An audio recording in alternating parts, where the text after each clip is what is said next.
Hi friends, it's Claire from ScrappyNerdUK and welcome to episode 18 of my 6x6x6 paper pad series. This is the last episode, so can you believe it's been 6 weeks of 6x6 layouts? An episode 18 this is, and yeah, I'm sad for it to be ending, and I know that I've got quite a few comments from you guys as well saying that it's brought you a lot of inspiration to dig those 6x6 paper pads out and really get them used up. So this one here is going to be a fairly simple technique, but it's very effective. So all I've done here is just chosen 4 pattern papers, just all in different designs, and I'm just trialing which ones I want to use. So I went with a floral, a stripy, a text and a plain one.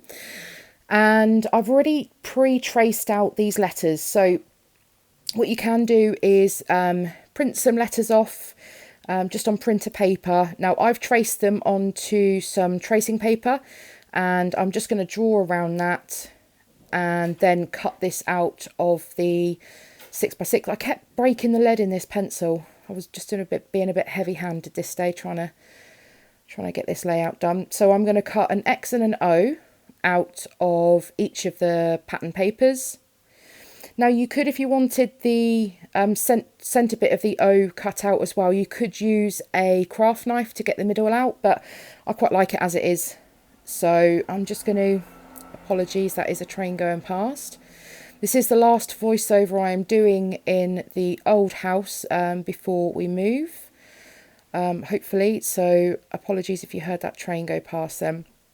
Now, a little tip, if you are tracing around something and it's on dark paper, then if you use a white pen or a white pencil might work as well. So I'm tracing on the back side, so when I cut it out, if there are any pencil marks, then they're not going to be seen. And just this last one here. And then I just cut to the bit where I've already trimmed these out. So I also chose a pattern paper to lay these on. So I went with a black background, but I wanted something a bit more exciting than just a plain black piece of cardstock. So I went with this dotty paper. So all of these are from the I Am collection from Simple Stories. This is the original I Am collection. I know they've re-released it. And the pattern papers here, I wanted them to pop a bit more. And a little tip, which is great to help things really stand out, is to outline them. So I'm just doing a bit of a messy border around each of the letters. And I'm going to end up overlapping the X and the O. And so I'm just finishing this one off here. You don't need to do this step, but I really think that it does help the pattern papers stand out on the background. More so if you were using a white background. If you put the pattern papers down, it looks kind of empty. So this is a great little trick to help make things pop, as it were. So that is the O outlined. Now I'm going to line these up and I'm going to pop a little bit of double-sided tape on the X and stick the O onto it.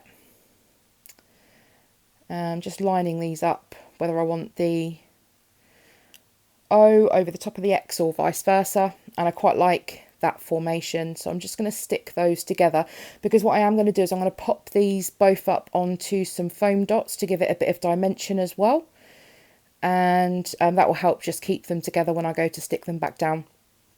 So I'll save you the boredom of watching me pull millions of pieces of backing off of the foam dots. So I'm just using the negative space there as well, which is a great little tip. And I'm just going to stagger these, the X and the O. So I'm scrapping this photograph of my husband. This was taken many years ago, probably 15 years ago, when we were courting at the time. And just caught him doing this pout. So it's one of my many photographs that I'm trying to get scrapped from my box of, I don't know what I'm going to call it, box of doom.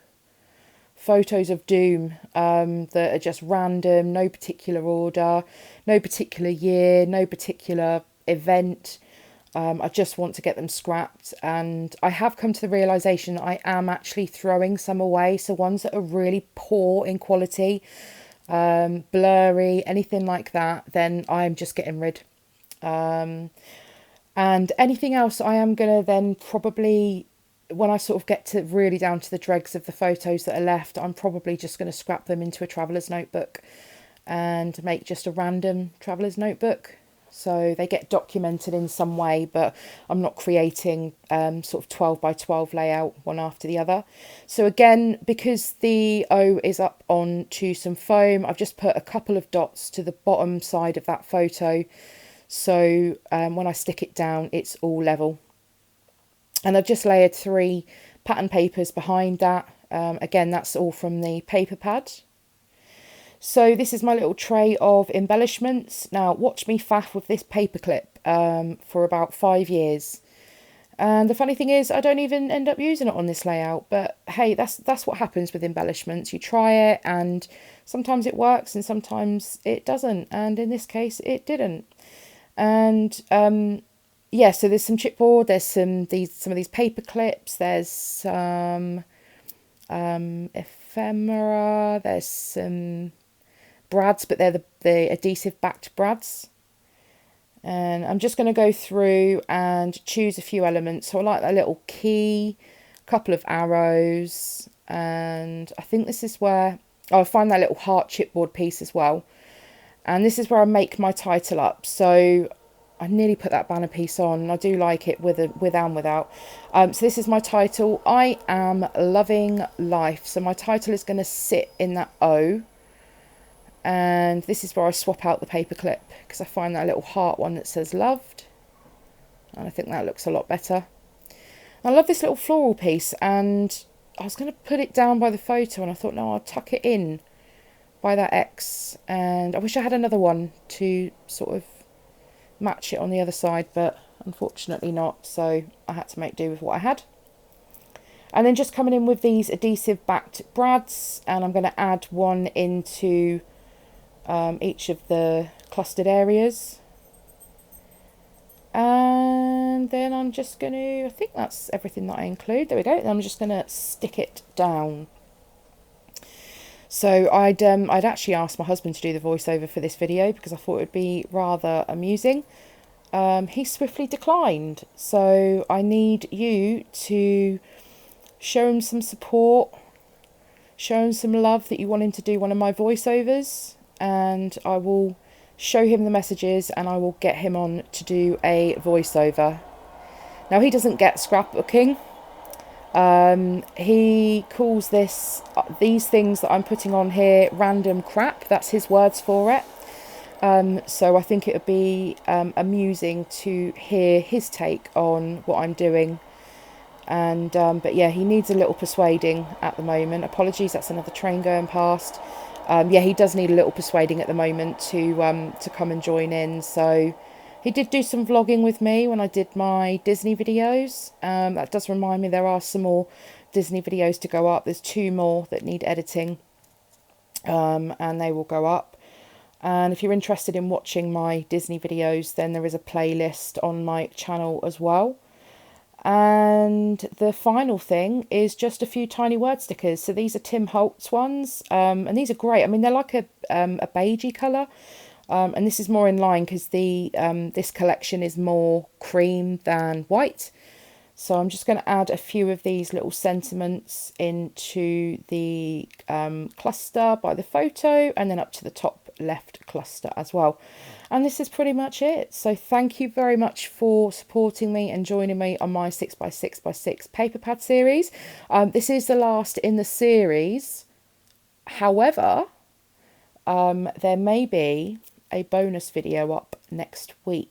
So do keep your eyes peeled for that. Thank you very much for watching. In the meantime, do give this video a thumbs up if you've enjoyed it, and don't forget to subscribe if you're new to my channel, and I will see you all again very, very soon for the announcement of my next series. So take care, and I'll see you next time. Bye.